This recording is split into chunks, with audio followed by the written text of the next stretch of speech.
प्यारे बच्चों नमस्कार।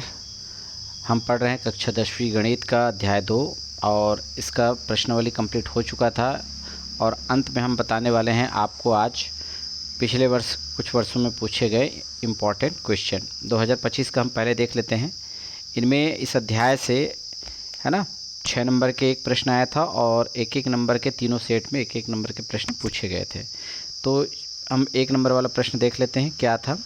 किसी रैखिक समीकरण के निकाय के अनंत अनेक हल होते हैं, है ना, ये हल है, अनेक हल होते हैं तब रेखाएं खाली स्थान होगी, है ना। आपको बता दिया गया है जब अनेक हल होते हैं तो क्या होता है, समपाती रेखाएं होती है। तो उत्तर लिखेंगे समपाती।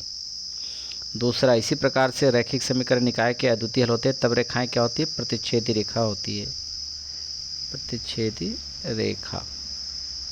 इसी प्रकार है कोई हल नहीं होता है तब रेखाएं, है ना, तो ये आता है समांतर रेखाएं कहलाती है। तो इस तरह से तीनों के आंसर इस प्रकार से आप नोट कर लेंगे। और ये जो प्रश्न है 6 नंबर के लिए, इसको हम पिछले वीडियो में आपको बता चुके हैं, ये भी इम्पॉर्टेंट प्रश्न है ना। तो इस तरह से 2025 में 6 और 7 नंबर के प्रश्न पूछे गए थे। अब हम देखते हैं 2024 में पूछे गए सवाल। 2024 में केवल 1 अंक के ही प्रश्न पूछे गए थे, ठीक है। वो तीनों इस प्रकार से है। सेट ए में पूछा गया था, बी में और ये सी में। सेम प्रश्न है, समीकरण तीनों का एक जैसा ही है। इसमें x की जगह 2 और y की जगह 3 रखना था। इसमें x की जगह 3, y की जगह 3, इसमें x की जगह 2, y की जगह 4।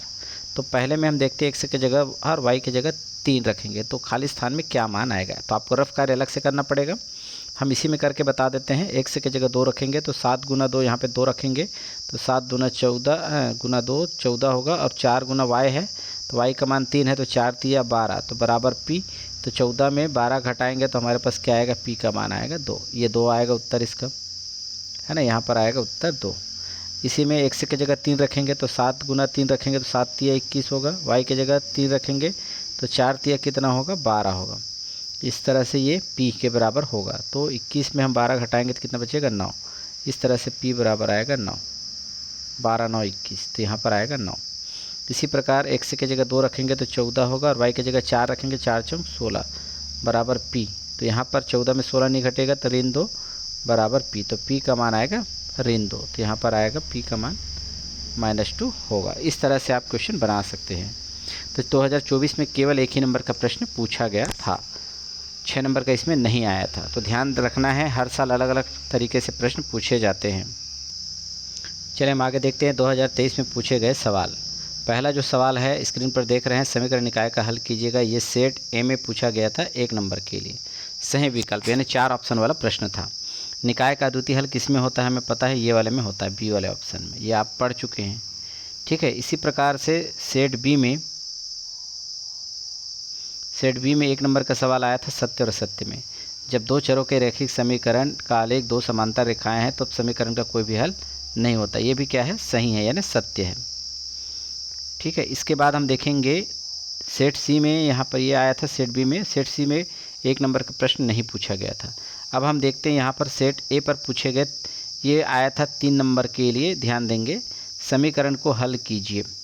तो समीकरण को हल किस विधि से कर सकते हैं, विलोपन या फिर आप प्रतिस्थापन विधि से हल कर सकते हैं। इसे आप ट्राई करके देखिएगा, यदि नहीं बनता है तो आप कमेंट में ज़रूर पूछें। इसके बाद चौथा प्रश्न हम देखेंगे, समीकरण हल कीजिए। ये भी एक तरह का प्रश्न है, तीसरे के जैसा ही है। ये 3 नंबर के लिए पूछा गया था सेट बी में। तो इसे भी आप प्रतिस्थापन या विलोपन विधि से ट्राई कर सकते हैं। यदि कोई दिक्कत है तो हमें ज़रूर बताएं कमेंट में।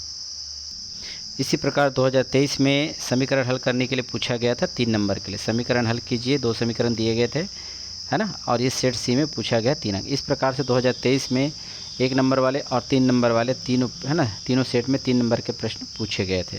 तो इस तरह से 2023 में प्रश्न आया हुआ था। तो आप इसे ज़रूर नोट करें, यदि कोई दिक्कत है तो हमें बताएं। अब हम देखते हैं 2022 में पूछे गए इंपॉर्टेंट क्वेश्चन। सेट ए में 1 नंबर के लिए पूछा गया था, ये सत्य असत्य के लिए पहला सवाल। सेट ए की बात कर रहे हैं, है ना। तो 1 नंबर में समीकरण निकाय में यदि a1/a2 equal b1/b2 not equal to c1/c2 हो तो हमें अद्वितीय हल प्राप्त होता है। ऐसा वाला हल कोई हल नहीं होता है, लेकिन ये दिया है अद्वितीय हल, तो ये क्या होगा, असत्य होगा। यहाँ पर आप क्या लिखेंगे, असत्य। ये जो 2 नंबर का प्रश्न है ये वाला 1 नंबर का प्रश्न था, और ये जो प्रश्न नीचे देख रहे हैं ये 6 अंक का था। ये तीनों सेट में आया था, सेट ए, बी और सी। ठीक है, तो मैं यहीं पर लिख देता हूँ। तो के का मान ज्ञात करना है जब दिए गए समीकरण का आपको एक अद्वितीय हल और कोई भी हल ना हो, ये दोनों आपको ज्ञात करना है। इस तरह के हम क्वेश्चन पढ़ चुके हैं, तो आपको थोड़ा सा ध्यान देना है इसमें के का मान किस तरह से ज्ञात करते हैं। पिछले वीडियो को आप अवलोकन करेंगे तो ये सवाल बन जाएगा। चलिए हम देखते हैं 2022 का सेट बी में 1 नंबर के प्रश्न क्या पूछे गए थे।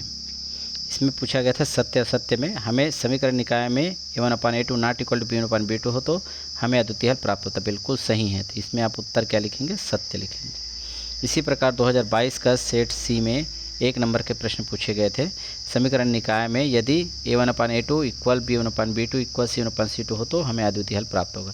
इसमें अद्वितीय हल प्राप्त होता है तो इसमें प्राप्त होगा क्या, नहीं होगा, यानी ये क्या है, असत्य है। तो इस तरह से तीनों, अर्थात 2022 में 1 नंबर के सवाल तीनों सेट में पूछे गए थे और 6 नंबर के बड़ा सवाल तीनों सेट में पूछा गया था।